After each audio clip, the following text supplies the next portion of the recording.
Hey everybody, it's Lon.TV, and we're back with our monthly sponsored video from Plex, and this month we're going to take a look again at music. A few months ago I showed you how to rip your CDs and put them into your Plex library and organize everything, and now they've added the ability to connect up to the Tidal subscription music service. This is a separate subscription if you already have a Plex Pass, so you do have to pay for this. But the Tidal service not only gives you the features that you would see out of a Spotify or a Google Play Music or something like that, but they also have a lossless audio version which delivers essentially CD quality or better audio to you over the internet for all of the music that they have hosted on Tidal. That's one of its differentiating features, and now it's directly integrated into Plex, so you can have your own music right alongside stuff that you might be pulling down from the subscription side. Now we're going to cover this in detail here in just a second, but I do want to let you know in the interest of full disclosure that this is a paid sponsorship from Plex. However, all the opinions you're about to hear are my own. They are also not reviewing or approving this before it is uploaded, and I did have to purchase my own Tidal account to try this out. It was not provided for free here, although there is a 30-day free trial, which I'm taking advantage of right now to show you how it works. So let's get into it now and see what this is all about. Now, the Tidal subscription cost will depend on whether or not you are a Plex Pass subscriber. So if you are not a Plex Pass subscriber and you just want the basic service, which has the lossy compressed audio, you'll pay pretty much the same as what you would pay from Tidal directly, $10 a month. But if you are not a Plex Pass subscriber, you can get the HiFi service for the $20 price tag that they usually charge. But if you get it through Plex, they will give you a free Plex Pass as part of the deal. Now that, of course, will last so long as you keep the Tidal subscription active. But that can save you $60 a year if you are using Plex Pass on a month-to-month basis, or we're thinking about it. That's a $5 per month value right there, so that might be worth taking a look at. If you are a Plex Pass subscriber like I am, then you'll get a discount off of a normal Tidal subscription price. Now, if you have a Tidal subscription already, you can link it up with your Plex account. But if you have the HiFi subscription and not a Plex Pass, you won't magically get a Plex Pass if you connect them. You would have to cancel your subscription with Tidal, resubscribe through Plex, and then you would get the benefit of that Plex Pass. But if you do sign up for Tidal through Plex, you'll still get access to the Tidal app, and that's important, especially if you want to do offline listening, and we'll talk a little bit more about that in a few minutes. So here we are on my music library, and you can see we've got the Dave Matthews Band here. Now I've got one album in my Plex library. This is my album of Crash that I ripped to FLAC, and I'm storing now on my Plex server. And before, that was all I could get access to. But now if I scroll down, I will have lossless versions of all of his other albums too, because these are on the Tidal music service as I'm scrolling through here. So what I can do, for example, is maybe pop into his first album that I bought years and years ago, and I can now play all of the songs that are on that album losslessly through the Tidal music service, so long as I maintain my subscription. But the other cool thing is that I can integrate the Tidal music into playlists that consist of not only my own music, but their music too. So if I go over here to add to playlist, you'll see that I have a list of Tidal playlists, but if I click here, I can go to the ones stored on my Plex server. And I've been building up a list of some of my favorite Dave Matthews tracks, so I can add a few to that one. Maybe we'll add this one here just for the heck of it and show you how that integrates here. So we'll go back to this thing and do that and click on my favorite Dave Matthews songs again.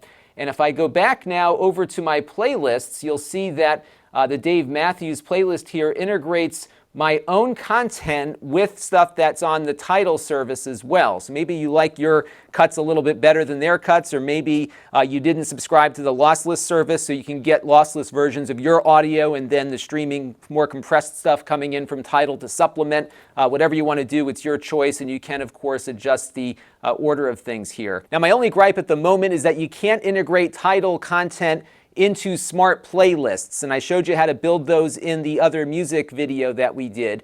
So for example, here I've got my top rated playlist, which consists of every 5-star rated track in my library, and we just added a couple, as you saw, from that Dave Matthews Band currently on my Plex server. Those showed up here, but the things that I labeled 5 stars on the Tidal library did not. So you can build playlists manually, but you can't yet have those integrated into your smart playlist. So there still is a little bit of a separation there. Now, a little while back, Plex integrated something called Artist Radio that would go through your library and find songs that were similar to an artist that you wanted to listen to. So for example, here I've got Alanis Morissette up. If I click on the Play Radio button, that will begin, of course, one of Alanis Morissette's songs that I have in my library. Now, before, the way this worked is that it would only, of course, play things that you have stored on your Plex server.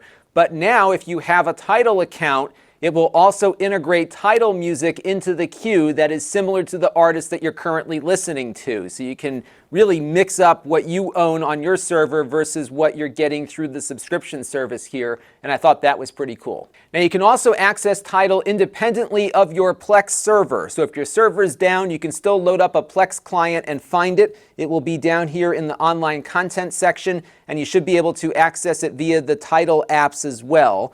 And I had a few artists that I added through the Tidal app to my favorites, actually just one here, but that one showed up in Plex when I added it with the Tidal app. And I also have some playlists that I created in Tidal available to me here as well. But the big difference here with Tidal created playlists is that you cannot integrate your own content into a Tidal playlist. You can, though, mix your own stuff with Tidal on a Plex playlist, but not the other way around. So just keep that in mind. You can get access to your Tidal stuff here, but it will not integrate with your own content on your server when you're browsing directly through this Tidal interface here. Now, the Plex apps that support Tidal right now include Android Mobile, Android TV, Apple TV, iOS, the Plex web app, and Plex Amp, and you'll get lossless streaming to those if you do go with the lossless service. And one thing, though, you won't get is the ability to download Tidal music to your phone if you are using Tidal through Plex. So for example here, if I jump into the Dave Matthews Band album we were looking at before and try to sync it up with the download button, I will get a message to say that syncing online media is not supported. But you will get that ability, of course, if you load up the Tidal app. But this will provide some limitations, I think, to those of you that want to download a bunch of music, maybe mixing your library music with some Tidal stuff to supplement before you head out on a plane. So just be aware that you can't sync up your media in that way. And it may also restrict how you sync up your individual playlists as well. So if we go back to my music playlists here, you'll see that we have that integrated Dave Matthews playlist that had some of the Tidal content and some of the other stuff. If I click download here, what it will do is it will download the 2 tracks that are on my server, and it will exclude the other 2 tracks that were on Tidal. So here I have my phone now in airplane mode, and I did sync it up with that playlist. You'll see that it lists 4 items, but only 2 are playable right now. And if I go ahead and turn airplane mode off and we go back on my local Wi-Fi, when this thing detects the connection again, we should see those 2 Tidal tracks reappear again. So that is one of the limitations here of the service. Again, though, you can load up the Tidal app and download stuff losslessly offline for that. All right, one last thing to chat about, and that is the quality of Tidal's HiFi service. It does cost about $10 more per month than their regular lossy compression service that's similar to Spotify and iTunes and others. I have found the HiFi service to sound really good. I have a pair of really nice Sennheiser headphones that I wear. The audio to me sounds pretty much on par with my FLAC files. I am not an audiophile, though. I do appreciate the difference between lossless audio and lossy audio, but I'm not to the degree where I am doing a lot of thought and process in building out my listening experience. So audiophiles will likely have a different opinion, which I am sure they will leave down below in the comment thread. I'm actually looking forward to that discussion because I would like to learn more about what Tidal is doing and what more audiophile-minded people think of it. But you should know if you are streaming audio just with Bluetooth to your car or to your headphones, you're not going to really gain the benefit of that higher cost subscription. And in that case, you're probably better off with the entry level there, because Bluetooth does compress the audio quite a bit to make it work. And again, you're going to lose a lot of the benefit of that lossless audio while still having to pay for all the data you're going to be using as you stream it. So just keep that in mind. You really do need the right set of stuff to really listen to this audio the right way. But if you are looking for that, this is a nice integration with Plex. And again, I just hope they can get some of that offline integration as well, because I do think that would round out the service offering. Until next time, this is Lon.TV. Thanks for watching. This channel is brought to you by the Lon.TV supporters, including gold level supporters Chris Allegretta, the Four Guys with Quarters podcast, Tom Albrecht, and Kalyan Kumar.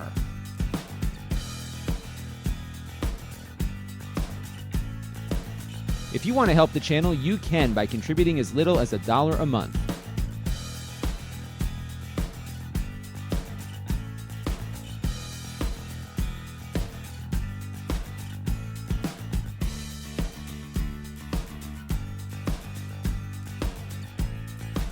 Head over to Lon.TV/support to learn more.